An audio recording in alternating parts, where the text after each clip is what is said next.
থাকিছিল বহুত দিন থাকি ৰহা পৰিৱেশবিলাক ঘূৰিছিল এখন চাইকেল আৰু এটা কাপোৰৰ বেগ কাষত থাকে আৰু সেই পৰিৱেশেৰে গোটেই ৰহাৰ পৰিৱেশবিলাক ঘূৰি গৈছিলে 5 বছৰ কাল 5 বছৰতকৈ অধিকলৈ গৈছিল নহ'ব মই কম নহওঁ আৰু সেই সময়খিনিতে পৰিৱেশ দেখিলে মাজে মাজে আগৰ কালত যিখিনি আমাৰ অসমবিলাকত কিতাপ পত্ৰবিলাক আছে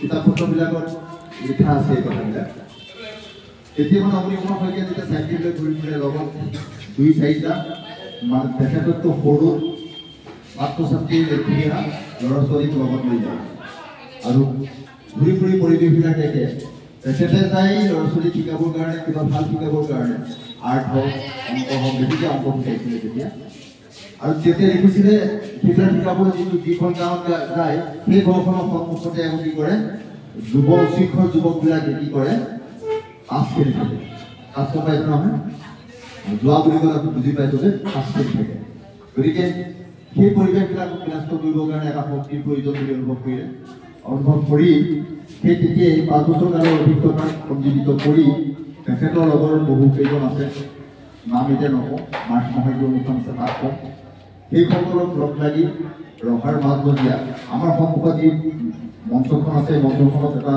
ডাঙৰকৈ ফটোগ্ৰাফৰ ক্ষেত্ৰ আছিলে তাহানি বহুত বহল ওখ তাত কেইবাটাও ষ্টেপ আছিলে সেই ষ্টেপকেইটাতে সৃষ্টি হৈছিল অকণি কলিতাকৰ 1994 বছৰ এতিয়া তাতে সৃষ্টি কৰিলে তাৰপিছত ক্ৰমান্বয়ে মানুহ ৰহাৰ কাৰণে চিন্তা কৰিলে তেখেতে চিন্তা কৰিলে এই যে উশৃংখল যুৱকবিলাক অনুসন্ধান কৰি গম পালে যে সিহঁতে উশৃংখল নহয় সিহঁতে পৰিৱেশ নোপোৱাৰ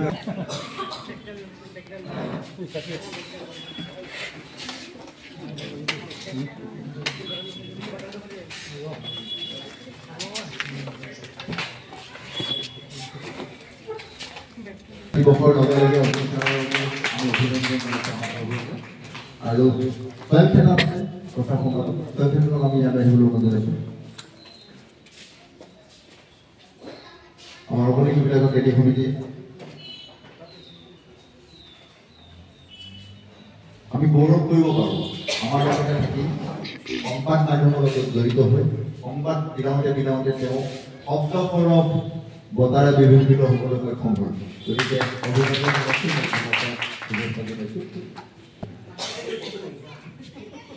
অলপ চিনাকি কৰি দিছোঁ এইসকল সৈনিক আমাৰ অফিচাৰৰ ভাষাত সৈনিক বুলি কয় আমাৰ যিখিনি কাম কৰি সৈনিক বুলি কয় জয়ন্তদা এনেকুৱা তেখেতৰ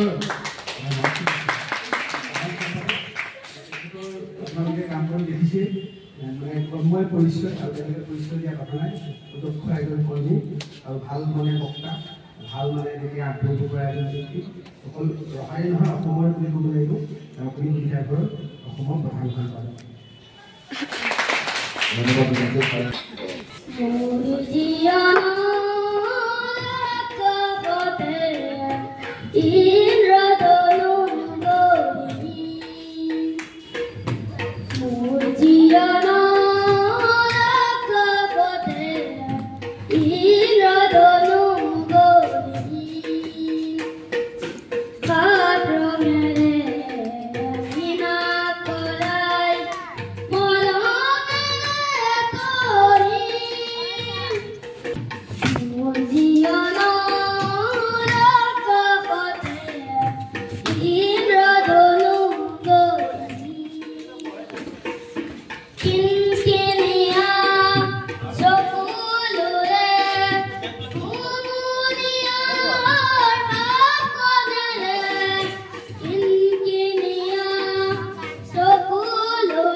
নতুন বছৰৰ শুভেচ্ছা জনাইছোঁ আগত পৰীক্ষা থকাৰ কাৰণে আজি ১ জানুৱাৰী দিনটোতো ব্যস্ততাৰ মাজতো তেখেত আহি আমাৰ ছাত্ৰ ছাত্ৰীসকলক কিছু কিতাপ পঢ়ি পেলাই আজি ওলাইছে গাড়ী কম আজি দিনটো গতিকে তেখেত আহি পলম হৈছে নহ'লে আজি এই সভাত উপস্থিত ৰাইজলৈ নৱবৰ্ষৰ শুভেচ্ছা জ্ঞাপন কৰিছোঁ নৱবৰ্ষৰ ফটোগ্ৰাফী কঢ়িয়ানা শুনিছোঁ আজি মই এটা কবিতা আবৃত্তি কৰিবলৈ ওলাইছোঁ কবিতাটিৰ শিৰোনাম ককা আৰু নাতি কবি অৱনীকুমাৰ শইকীয়া আমাৰ এজন ককা আছে তেনেই আনৰ বুঢ়া শুনি ভাল লাগে ককাৰ মুখত পুৰণি কালৰ কথা ককাৰ বোলে নাতি হয় শুনা কাণ কাটি আজিৰ দৰে নাছিল আমাৰ ঘৰত বিজুলী বাতি পাতি পইচা এটাটি লৈ বজাৰলৈ যাওঁ মাছ পুঠি শাক পাচলি মোনা ভৰাই খাওঁ পথাৰত নিচি দীঘল নদী মাহ সৰিয়হ ধান পাৰ পানী কৰিছিলোঁ দুখীয়া দৰিদ্ৰক দান বাৰীত হৈছিল পুখুৰী নদী আৰু কঁঠাল যাওঁ এতিয়া দেখোন পাণ তামোলৰ জুই চাই জেগাম খোজকাঢ়িয়ে গোট কাছাৰী আলহী খাবলৈ যাওঁ তহঁতৰ দিনত তলৰ পৰে গাড়ী অপৰাধীকে হাল গৰু লৈ পথাৰলৈ যাওঁ এবিঘা মাটি চহাই থৈ আহি এবাটি জলপান খাওঁ এনেকৈ আমি আমাৰ দিনত কৰিছিলোঁ এতিয়া কিন্তু ডাক্তৰ নাছিল আৰু আমাৰ নাছিল ককাৰ মুখত এইবোৰ কথা নাতি পাতি কাণ পাতি শুনে সাধুৱে কৈছা এইবোৰ কথা সিহঁতে মনে মনে শুনে ধন্যবাদ উজ্জ্বল ভৱিষ্যত কামনা কৰিছোঁ আৰু কবি আমাৰ সন্মুখত আছে অৱনীকুমাৰ শইকীয়া ছাৰ তেখেতক আকৌ এটা হাতযোগে এনেকুৱা কবিতা আৰু কামনা কৰিছোঁ মতা গান গাব ওলাইছোঁ গানটোৰ নাম হ'ল গৰখীয়া গীতিকাৰ গান কৰিবা গৰখীয়া গৰখীয়া ইকুৰ বজাৰতে তালতে মৰ সিঙৰ পেপা জিবাৰ পথাৰৰ মাজতে তালতে মৰ সিঙৰ পেপা জিবাৰ দুপৰৰ আকাশী ফুলেলি জগতী জাজুৰি জয় গৰখীয়া কি ফুল গজালি কি ফুল গজালি দুপৰীয়া গৰখীয়া গৰখীয়া কি ফুল গজালি কি ফুল গজালি দুপৰীয়া আহতৰ পাততে লাগিছে ফুল বতাহ বলিছে আহতৰ পাততে লাগিছে ফুল বতাহ বলিছে সুৰৰ ধ্বনি শুনি কলি জকপনি ৰঙৰ গনে গনে লাগে সুৰৰ গজপাল কৰাৰ বাবে আছে ন যিটো ভৱিষ্যত কামনা কৰিছোঁ মীনাক্ষী দাস কবিতা আবৃত্তি কৰিব বুলি কৈছোঁ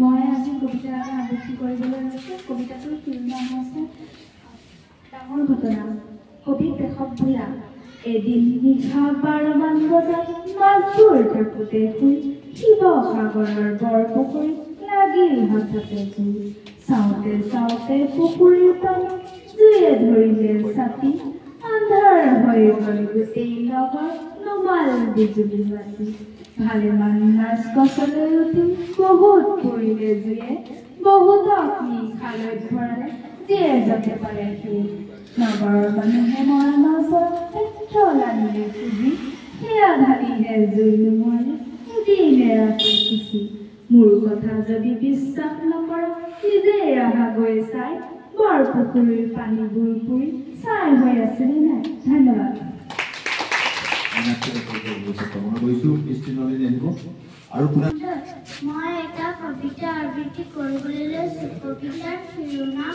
পখিলা। পখিলাই পাখি মেলি নাচে উৰি উৰি, আধা ফুলা কলিটিক চাই ঘূৰি ঘূৰি, একেলগে খেলো বুলি কলিটি ক'লে, ভাল পায় কলিটিয়ে পাহি মেলি দিলে, পাহি মেলি কলিটিয়ে যত্ন কৰে, উলাহতে পখিলাৰ মন ভৰি পৰে।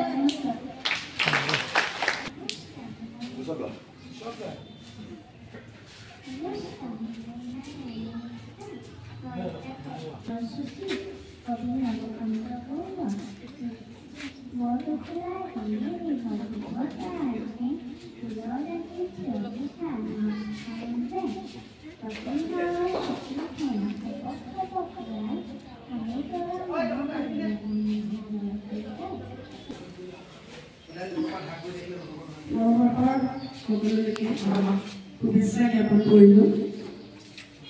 নৱবৰ্ষতে আগন্তুক যিখিনি দিন আহি আছে সকলোৰে সুখময় হয়, মংগলময় হয় আৰু কণ্টক ভাইটি-ভণ্টিহঁত তোমালোকে আগুৱাই যোৱা। ছাৰৰ সান্নিধ্যত তোমালোকে বহুত কিবা কিবি পাইছা। মই 2014 চনৰ পৰাই দেখি আছোঁ ৰন্তু মণ্ডল আৰু ছাৰৰ কিমান কষ্ট, শিশুসকলৰ কাৰণে কিমান কষ্ট কৰিছে। দৌৰা দৌৰি দেওবাৰ দিনটোত ছাৰক এবাৰহে লগ পাওঁ। পিছত ক্লাছ শেষ কৰি ছাৰক আকৌ বিচাৰোঁ, নাই ছাৰ নাই, ক'ত গ'ল। পিছত ছাৰ বোলে স্কুলত গ'ল, স্কুলৰ কাৰণে শিশুসকলৰ কাৰণে দৌৰি ফুৰিছে তেখেতে। আজিকালি তোমালোকে মোবাইলৰ ফেচবুকতো ছাৰৰ বহুত কবিতা আৰু তোমালোকে আৰ্ট কৰা চিত্ৰাংকনবিলাক দেখিবলৈ পাবা। তোমালোক আগুৱাই যোৱা।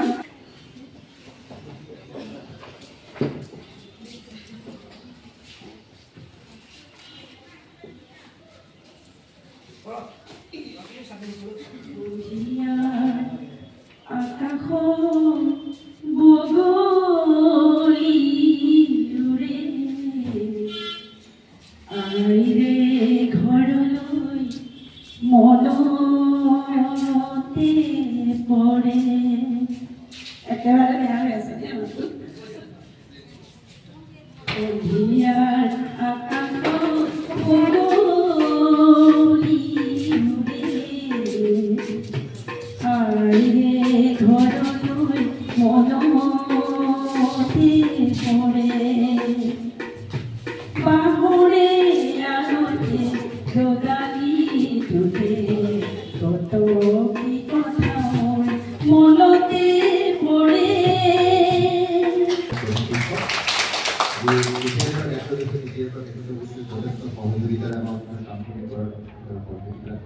আজি বিদ্যালয়ৰ ছুটি আমাৰ মুখত পেলিব আৰু এই বিদ্যালয়ৰ ছাত্ৰ ছাত্ৰীৰ এটা গোট আমাৰ মাজত আছে। তেওঁলোকে আৰ্ট কম্পিটিশ্যনত চিন্তা কৰিব। আমি ছাৰৰ সমগ্ৰ জীৱনৰ উন্নতি কামনা কৰিছোঁ, নৱবৰ্ষক শুভেচ্ছা জনাইছোঁ, অভিনন্দন জনাইছোঁ আৰু আমাক চমুকৈ আশীৰ্বাদ প্ৰদান কৰিবলৈ স্বাগতম জনাইছোঁ। শ্ৰদ্ধাৰ অকণি কবিতাৰ ঘৰৰ মুখ্য পৰিচালক মহোদয়ৰ প্ৰমুখে সম্পাদক মহোদয় আৰু অকণি কবিতাৰ ঘৰৰ সন্মানীয় বিভাগীয়সকল আৰু অকণি কবিতাৰ ঘৰৰ অন্তৰ্গত ছাত্ৰ ছাত্ৰী পিতৃ-মাতৃ সন্মানীয় অভিভাৱকসকল, আমি আপোনালোকক ইংৰাজী নৱবৰ্ষৰ আমি সুবিধা আগবঢ়াইছোঁ নহয়, আচলতে ৰাইজৰ অনুষ্ঠান, আপোনালোকৰ অনুষ্ঠান। গতিকে এই অনুষ্ঠান ব্যৱহাৰ কৰি যদি ছাত্ৰ ছাত্ৰীসকল উপকৃত হ'ব পাৰিছে, আমি আনন্দিত হ'ব পাৰোঁ, সুখ অনুভৱ কৰিব পাৰোঁ। চমুকৈ দুআষাৰ ক'বলৈ কোৱাৰ কাৰণে মই অকণি কবিতা ঘৰৰ মুখ্য পৰিচালক সম্পাদক মহোদয়ক ধন্যবাদ জ্ঞাপন কৰিছোঁ আৰু আপোনালোকৰ চৰণত সেৱা জনাই মোৰ শুভবক্তব্য সময় কৰিছোঁ। আমাক কৈ আশীৰ্বাদ প্ৰদান কৰি আৰু ছাৰৰ উৎপত্তি কামনা কৰিছোঁ। বিদ্যালয়ৰ দিৱস মহোৎসৱ আহি আছে। আমাৰ সকলোৰে সহযোগিতাত মৰম আৰু আশীৰ্বাদত গুণোৎসৱে মানে উন্নত পৰ্যায়ৰ ফলাফল লাভ কৰাৰ কাৰণে কামনা কৰিছোঁ। বাইদেউ টোপনি গৈছিল এখন শিক্ষয়িত্ৰী লেখিকা সভানেত্ৰী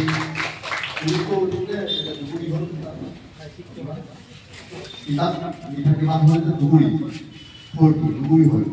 এইটোৰ কাৰণে এটা মহাৰ এগৰাকী লেখিকাই দুগুৰি কিতাপ দুগুৰি মানে কিমান বনাইছে না 40খন এগুৰিত 20খন কৰিছে 20 মানে এগুৰি 40খন কিতাপ। গতিকে বাইদেউ নৱবৰ্ষৰ আৰু অৱনীকুলাৰ 31তম প্ৰতিষ্ঠা দিব চমুকৈ আশীৰ্বাদ কৰাৰ অনুৰোধ জনাইছোঁ।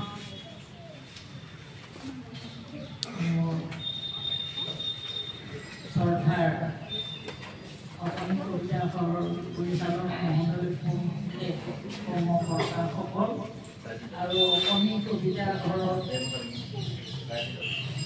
প্ৰশিক্ষণ লোৱা মোৰ মৰমৰ নাতিনীসকল আৰু তেওঁলোকৰ অভিভাৱকসকল সকলোৰে মই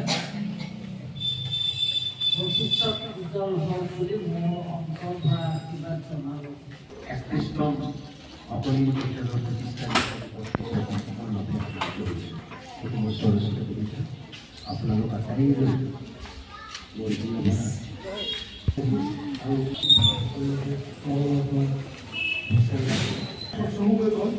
সময় কাৰো কাৰণে গতিকে সময়ৰ প্ৰতি সদায় লক্ষ্য কৰিব লাগে।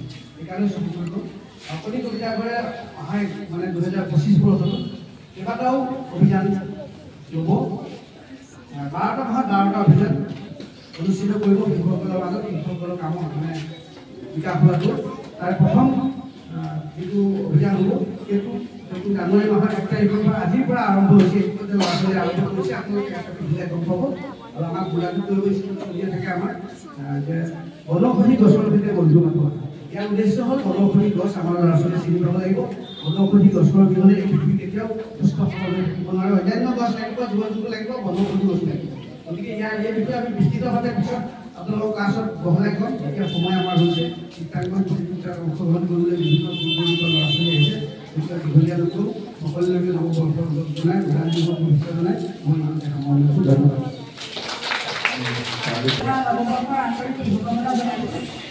জন্মলগ্নৰ পৰা আজি পৰ্যন্ত অসমী কবিতাঘৰৰ লগত জড়িত হৈ আছোঁ আৰু যেতিয়ালৈকে সেই প্ৰকাশটো থাকিব তেতিয়ালৈকে জড়িত হৈ থাকিম। আৰু অৱনীতাৰ ল'ৰা ছোৱালীয়ে বহুত আমাক শিকাইছে বুজাইছে আগুৱাই নিছে। আজি পৰ্যন্ত ভুল হ'লে